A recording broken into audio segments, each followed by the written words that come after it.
Welcome to Time for 13 in 13. We are here to talk about episode 10, The Battle of Ranskoor of Kolos. Did I get that right? Oh, apparently, but I don't care.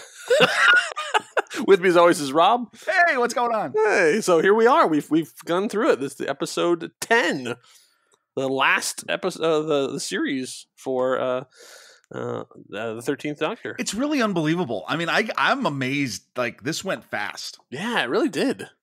Even doing these podcasts, it's sort of flown by. Yeah, it's wow. I mean, that's a short. I mean, it's a short season, 10 episodes. It's a short season, yeah.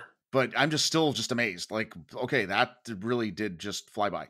And I'm also stunned by the fact that we're not going to get any Doctor Who in 2020.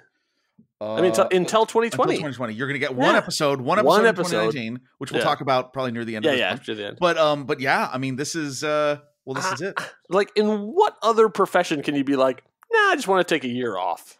Like, I don't know what went on behind the scenes, but it's like they can make 22 episodes of Elementary in a year. Like, you can't make 10 episodes of Doctor Who. Like, I know that there's a little bit of spoiled fan entitlement of, I admit fully, like, I want it, but at the same time, like, a year? He probably needs more time to figure out how to use the TARDIS interior. Oh, I'm becoming. He's very much learned how to use the Sonic. That's for sure. Oh my god! Yeah, okay. Let's chill out with the Sonic. Loves that Sonic. No, okay. Let's do this one. We'll do a little. Okay, let's get into the episode. All right, so the season finale, the Battle of Ranskoor of Kolos, aka. So in a funny way, first one I did was the Jedi and a toothy Sith. Okay. And then I was like, no, let's do something a little more like highbrow, like a dish best served cold. Okay. But then, but really the one that I was most happy with was, what the hell happened to Graham? Yeah, it was quite a big change. Like, wait, I mean, okay, big move. Okay, so here's the plot. Okay, so plot summary. Maybe it's we need to talk about Graham. Yeah, we need to talk about Graham. There's my alternate title. Did Graham take his meds? What is happening? All right, so the plot is the fam answers distress calls from a planet where Jedis live worshiping Tim Shaw, who was stranded there 3,500 years ago, and escape after foiling his plan to reverse engineer Starkiller Base and freeze drying him. And Graham loses his mind. And the Doctor carries Gallifrey around in a crystal backpack. Period. Was Gallifrey one of the planets? Okay, so we're gonna have to talk about that, aren't we? I guess so, because I didn't pick up on that. Okay, so let's just characters. It's them with Paltraki, who's the Mark Addy, the big guest star of this episode. Mm-hmm. Yeah. Which also the UX, is that what they're called? The Jedi people. I think so. Yeah. Okay. So, interesting characters, and Neo or Delph, I forget the name. There's some names like that, right? So, okay. But basically Tim Shaw, when she transports him in the first episode of the season, he then appears on this place with these two Jedi live. Okay. He takes over, becomes their god. His plan is to create a thing that can capture, using their powers, their Jedi powers, to literally encapsulate planets. When they put the planets back into the universe where they belong, yeah, it was pretty clear. You see the crystals go in all these places, and they only show you one planet. And the one planet they show you, in the split second it materializes back to where it is, looks exactly like Gallifrey. Okay. And this is out there. I read a few things after I saw the episode, and there's other people saying this. Yeah, one of the planets was Gallifrey. That's pretty much what fanboys out there and fangirls. That's what a lot of people are thinking, that's going to play into something next season. Okay. What does that mean? I don't know, but it did seem like that, because there was a reason why they only showed one of the planets, and it's that exact image of Gallifrey from what you've seen in previous series. But so you're saying that's setting up a future thing. Something. If that was okay. Yeah, who knows? But I would assume something, or just the irony that here's the Doctor carrying around, after all that we've been through with the Day of the Doctor, and here we are carrying it around on my back. Like, maybe there's just a funny irony that's in there that, who knows what.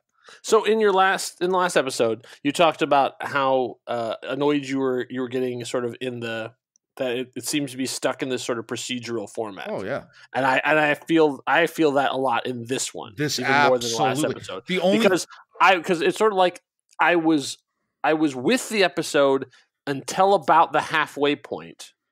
And then I started getting confused, and then I started getting annoyed, and then I just had to like, all right, I'll just go along with the characters. I'll just like go with the flow, because it was just I wasn't paying attention. It was like I was with them with the mystery, like what's going on this planet, who's it, why is there the neural dampeners, which I don't. It seems like they added that for no real good effect. I don't know why they added that extra layer of like it'll mess with your mind. It never really messes with anyone's mind, except when you see the captain.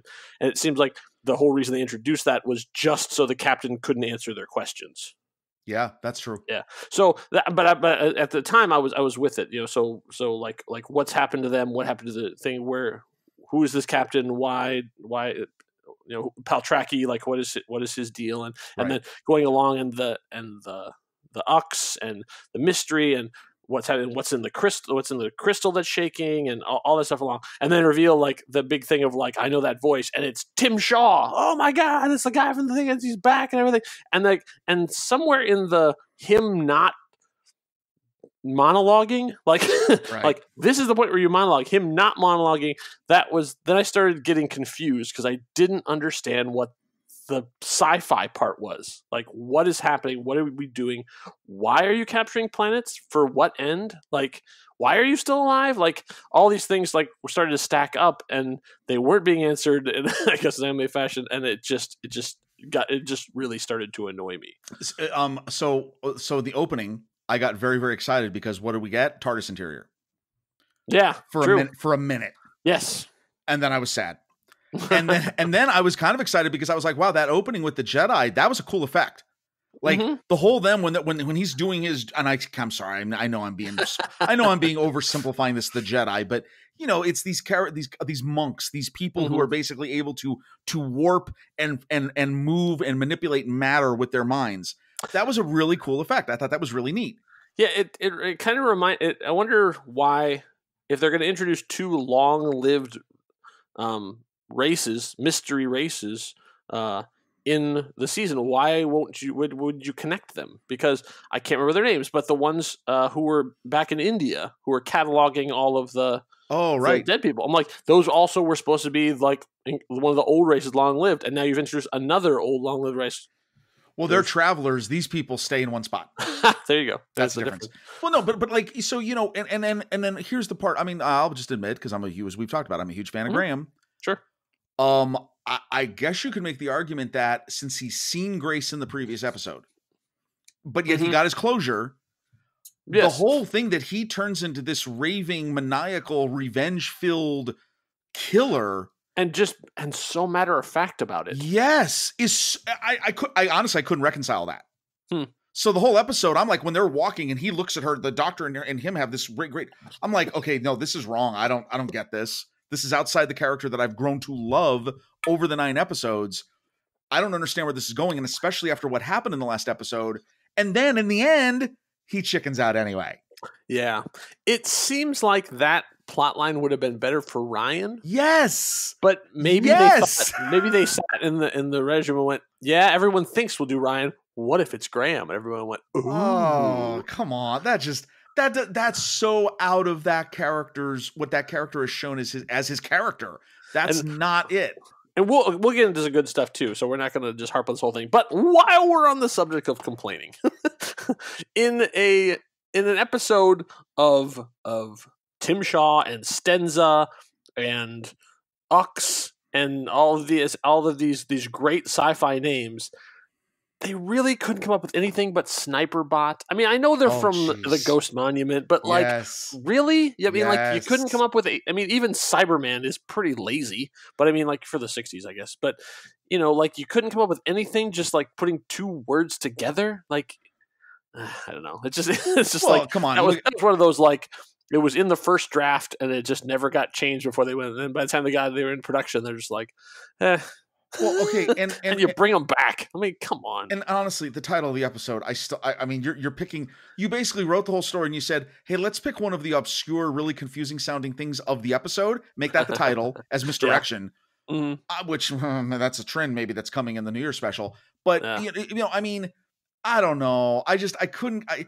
The whole thing. And then, we talk about police procedural. Yeah, here's the young cop and the old cop. And that old cop's going to get his revenge, but he's not. So he's going to, and what does it come down to? A police shootout where he takes out the criminal in the foot. Like, I mean, literally. And by the way, the criminal is like a 3,500-year-old old man. He doesn't even put up a fight. And then we freeze dry him.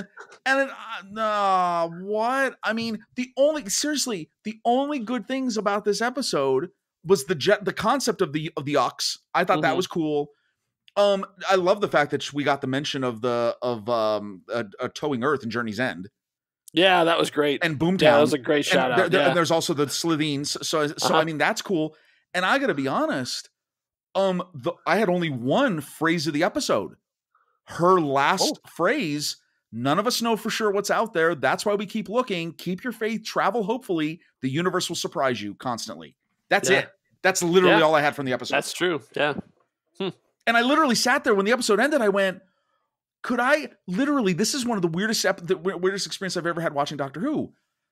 If I love the first 60 seconds and I love the last 60 seconds, you could take out everything in between and I'd be okay. Like, seriously.